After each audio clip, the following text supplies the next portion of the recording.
41 वर्षीय युवक खगेश्वरंकर दुईटी किडनी नष्ट अर्थ अभाव हो पारुना चिकित्सा मृत सह संघर्ष करुछंती से सहयोग करने ओडिशावासी को निवेदन कले परिवार लोके बापा मांकर केते आशा थाई पुओ बड़ हुई रोजगार करिबो एवं परिवार भार निज कांधरे बहन करिबो पुओ बड़ हेला और रोजगार क्षम हुई विदेश गला दादर खटिबाकू आ रोजगार करी परिवार प्रतिपोषण करने सहित सरकार सहायतार एक आवास घर तैयारी कला हेले से युवक पुओ को जितेबले रोगग्रास करे परिवार उपरे दुखर पहाड़ लदी हो जाए सेतेबले केवल भगवान ही साहा भरोसा। हाँ दर्शक बंधु एमिति एक दुखद घटना देखा मिली भद्रक जिला तिहिड़ी ब्लॉक महरमपुर ग्राम उक्त ग्रामर पुरुषोत्तम नायक 34 वर्षर पुओ खगेश्वर नायक परिवार गुजराण मेंटाइबा महाराष्ट्र रे एक घरोई कंपानी रे श्रमिक भावे काम करुथिले। चलित वर्ष महाराष्ट्र रे थिबा समय देह असुस्थ होइथिला। प्रथमे आखि को देखा नजिबा भली जणा पड़ला। सेथिपाई ओडिशा आसी एम्स मेडिकल चिकित्सा पई जाइथिले। सेठारे डाक्टर समस्त परीक्षा करिबा परे जानिबाको पाइले जे खगेश्वरंकर दुईटी किडनी 80 भाग नष्ट हो जाइछि। दुईटी किडनी प्रतिरोपण पाई डाक्तर परामर्श देइछन्ति। परिवार ए खबर पाई संपूर्ण भागी पड़िछन्ति एवं भेंडिए पर एमिति अवस्था देखि मार आखि सुखु नाही लुह। चिकित्सा पाई आवश्यक अर्थ परिवार पक्षे संभव हेउनथिया बळे बापा माँ परिवार एवं बंधु बांधव समस्त खगेश्वरंक चिकित्सा रे किछि सहयोग करिबा पाई राज्यवासी सहित मुख्यमंत्री को करिछन्ति निवेदन। जो सहृदय व्यक्ति माने खगेश्वर नायक को सहयोग करने चाहूँगी ताहले तांको बैंक खाता को पठाई पारिबे एवं तांको फोन पे नंबर सहयोग करि पारिबे। नाम हेउछि खगेश्वर पुरुषोत्तम नायक। अकाउंट नंबर हेउछि 04671000232081। बैंक नेम हेउछि IDBI बैंक।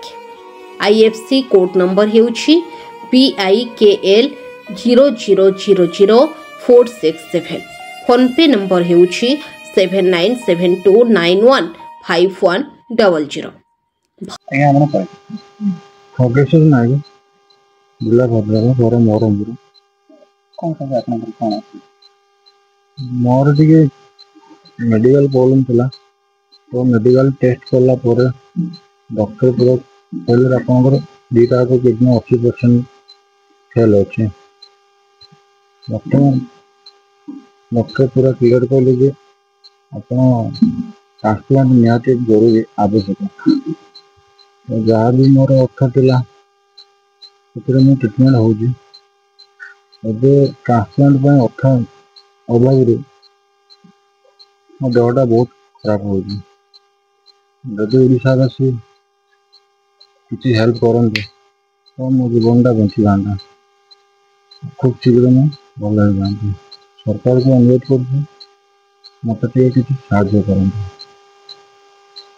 घर को एकला मु घरे खटे।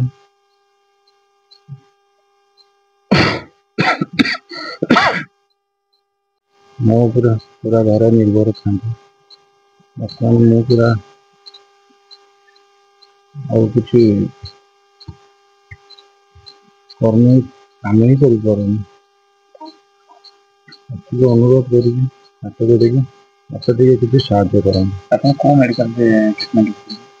एम्स ट्रीटमेंट हो बर्तमान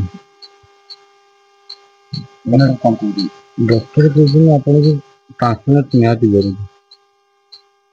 ट्रांसप्लांट निहाती डॉक्टर क्लियर कहले निहाती 20-25 लाख टका खर्च। मोर नाम माधव चंद्र पशुपालक। मुझे महरमपुर निवासी। ये जो पिला आपण मैंने आम समस्त दुखित एवं बहुत नित्यंत गरीब श्रेणी पिला ता परिवार सीमित किसी रोजगार ना जगह ना कि जमी ना जहाँ पिलाटी इनकम करे से घर चले। हठात कि बाहर रोला देह खराब हवा द्वारा सी आसी डाक्तर परामर्श करने द्वारा एम्स खबर आसला तार 2टी किडनी फेल हो। तेणु आम मैंने समस्ते किसी किसी साहाय्य करने इच्छुक ଏବଂ ଆପଣ ମାନେ ଯଦି ଅଳ୍ପ ସବୁ କିଛି କିଛି ପଇସା ତାଙ୍କୁ ସାହାଯ୍ୟ କରନ୍ତେ ତାହେଲେ ସେ ପିଲାଟି ପୂର୍ବ ଭଳି ଜୀବନଟି ପାଇପାରନ୍ତା। ଏତେ କମ ବୟସର ପିଲା ଯଦି ଆମ ଗ୍ରାମରେ ଚାଲିଯାଏ ବହୁତ ଦୁଃଖ ଲାଗୁଛି। ପିଲାଟାକୁ ଦେଖିଲା ବେଳକୁ ଆମର ବି ଆଖିରୁ ବି ଲୁହ ଝଳ ଝଳ ହେଇଯାଉଛି ଏବଂ ତା ପରିବାରକୁ ଦେଖିଲା ବେଳକୁ ସମସ୍ତଙ୍କ ମନର ଦୁଃଖ କଷ୍ଟ ଆସୁଛି। ତେଣୁ ଆପଣମାନଙ୍କୁ ନିବେଦନ, ସମଗ୍ର ଓଡ଼ିଶାବାସୀ ଯଦି ଟଙ୍କାଟେ ଲେଖା ଦିଅନ୍ତେ ତାହେଲେ 4.5 କୋଟି ଓଡ଼ିଆ ଯଦି ଟଙ୍କା ଲେଖା ଦିଅନ୍ତେ ତାହେଲେ ସେ ପିଲାଟି ପୁଣି ତାର ପୂର୍ବ ଜନ୍ମ ଜୀବନଟି ପାଇପାରନ୍ତା।